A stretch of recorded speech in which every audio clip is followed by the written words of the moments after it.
Hello everyone, welcome to another WordPress tutorial. In this lesson, we'll be reviewing featured images. We're going to cover four things. Number one, what is a featured image and how is it different from a regular or standard image? Number two, we're going to make sure that your theme supports featured images, and if it doesn't, we'll learn how to add that support. Number three, we'll learn how to assign featured images to posts from the WordPress admin.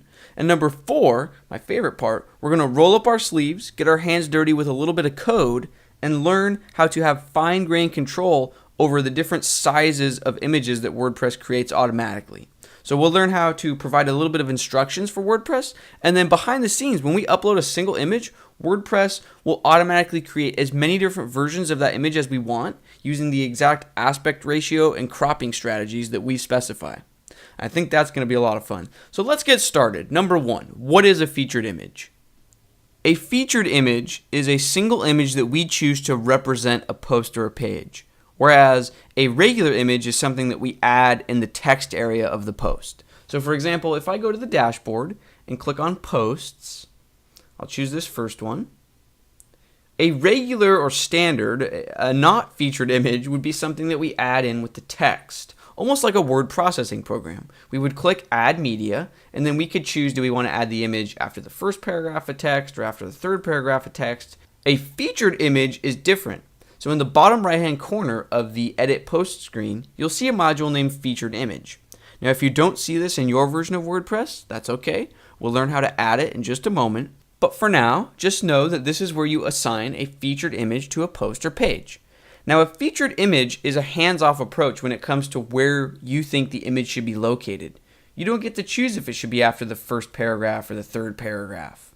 You're basically saying, I will let my theme make intelligent design choices for me. So it's up to your theme to use this image where it sees fit, but you're just assigning this image to represent this post.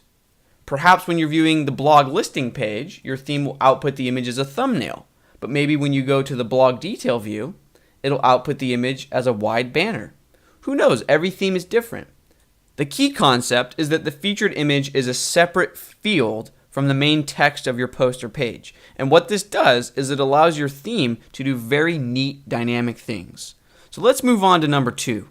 Let's make sure that your instance of WordPress, the theme you're using, supports featured images. So if you go into your dashboard and you begin to edit a post, if you see in the bottom right hand corner a featured image box, that means your theme supports featured images. And if you do not see the featured image box, do not panic. It's very easy to add that support.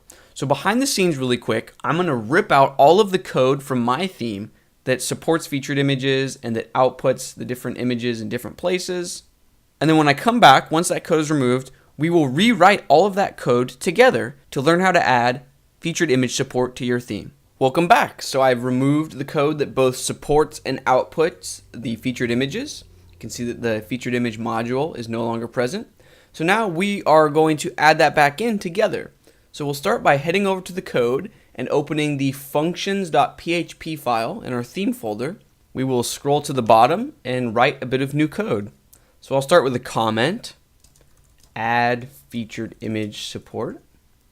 Okay, now we only need one line of code technically. So we'll say add theme support. And what do we want to add? We want to add support for featured images or thumbnails. So post thumbnails. Now technically this line of code will do the job. This is really all we need, but this is not the officially sanctioned WordPress correct way of doing things. So I'm going to cut this into my clipboard so I can paste it in just a moment. But here's the actual correct way of doing things. We'll create a function. We can name it anything we would like. I will name it Learning WordPress, since that's the name of this theme, setup. Okay, and then we'll paste in that line within this function. The reason we're doing this is so we can call this function at the precise moment that WordPress prefers. So now we can say add action. When do we want this function to run? After setup theme. Then we'll just paste in the name of this function, add a semicolon, and I'm thinking we should probably move this comment in line within the function after this new line of code we added, because this function actually has a purpose much larger than just registering image support. Technically, a lot of code should be inside this function. Anytime you're adding support to your theme, so if you've been following along this entire WordPress theme development series, you remember that we added support for navigation menus. So we'll create a comment that says theme setup. So this is where we're adding code and sort of describing what our theme should add in terms of functionality.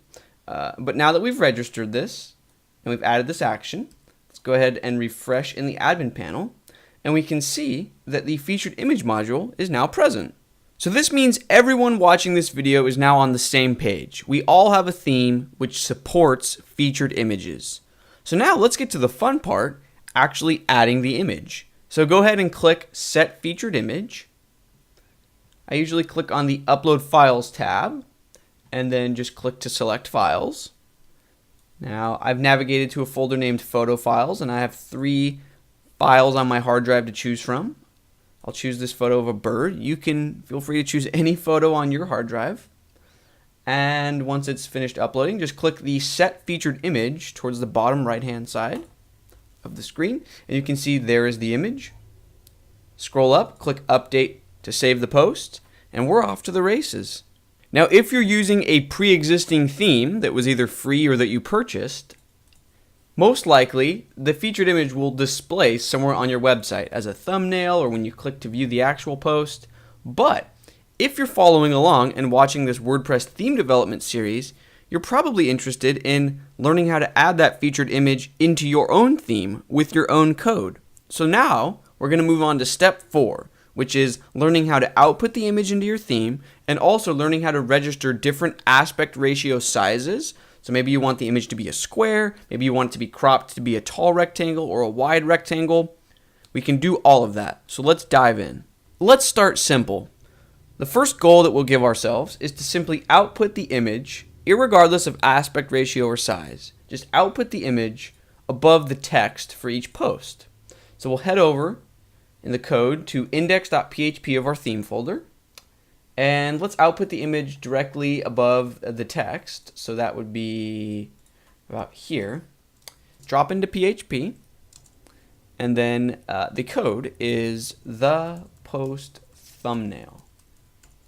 That's it. So now if we refresh, there's our image. And it is entirely too large. You can see that even on a decent sized screen, you would have to scroll to the right quite a bit. So the first thing I'm going to do, before we even learn how to register different sizes for our thumbnails, I'm going to head over to our style sheet and create a rule that targets every image on the website and gives it a max width of 100%. So now if we refresh, at least it fits the layout. Now that we know how to output the image in our theme, let's take things a step further and learn how to customize it. So by that, I mean that we can tell WordPress to automatically generate multiple versions of the image using different aspect ratio and cropping strategies. So give ourselves a goal. We'll say on the home page, where there's multiple posts, we want to output a small, rectangular, almost square-like version of the image. And then once you click on the permalink to view just that one particular post, then we'll output a very wide but not very tall banner version of the image. And WordPress can automate all of that for us if we give it a bit of instructions in the functions.php file. So we're in functions.php. I'm going to go directly beneath this line of code that added theme support for thumbnails or featured images, and I'm going to register a few new image sizes. So we'll use the function add image size. We'll call this one small thumbnail. Okay.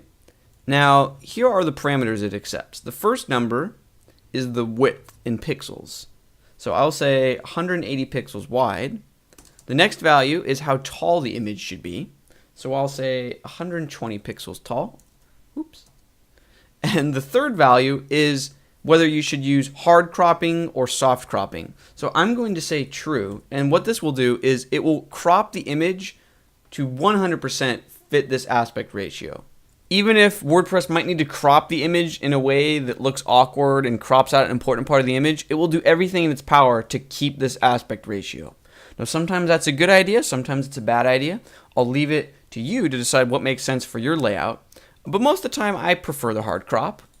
So let's create the banner version of the image now. So we'll say add image size, banner image, 920 pixels wide, 210 pixels tall, and again, I'll use the hard cropping. So now that we have these keywords, or these names for these images, small thumbnail and banner image, now if we go back to index.php, remember where we're outputting the image in our theme, now I can say use the small thumbnail size of the image. So if we refresh on the blog listing or homepage screen, you can see that instead of taking up the whole screen, it's now using that new image size that we just registered. Now watch how easy it would be to add the banner version so that when you're viewing a single post, it uses that size. Just copy and paste this code. Go into single.php for individual posts. Paste this in. Change this from small thumbnail to, I believe it was banner image. And if we refresh, we can see that it is not working as we would expect. I was expecting an image to be this wide. So clearly what we need to do now is remove the featured image and upload it again. Sometimes when you register new image sizes through your functions.php file, WordPress will need a second chance to regenerate all of the different sizes if those sizes weren't registered and present when you first uploaded the image. So we'll just re-upload a new copy of the image, go ahead and update, and that should fix the issue. So now if I refresh on a single blog post page, you can see it's perfect. Well, it's not perfect. It's the size and aspect ratio that we were hoping for, but it sort of cropped out the bird's head, which is important. So now we're going to learn how to specify what portion of the image it should crop. Now we have two options for controlling how the image gets cropped. Number one is with code, and number two is to manually, in the WordPress admin, draw a rectangle around the part that you want to crop. So we'll start with number one, the code way. So in our functions.php file, where we registered this banner image size, let's set things up so that it crops the top left portion of the image instead of the vertical center of the image. So that way we can see the bird's head, or at least part of the bird's head. So we'll change this last part from true to instead use an array where we can specify what directional portion of the image do we want to keep when we cropped. So I will say we want the left and we want the top. So this will grab the top left part of the image. Now if I refresh, I don't think anything will happen. I think we'll need to re-upload the image again. So really quickly, let's do that.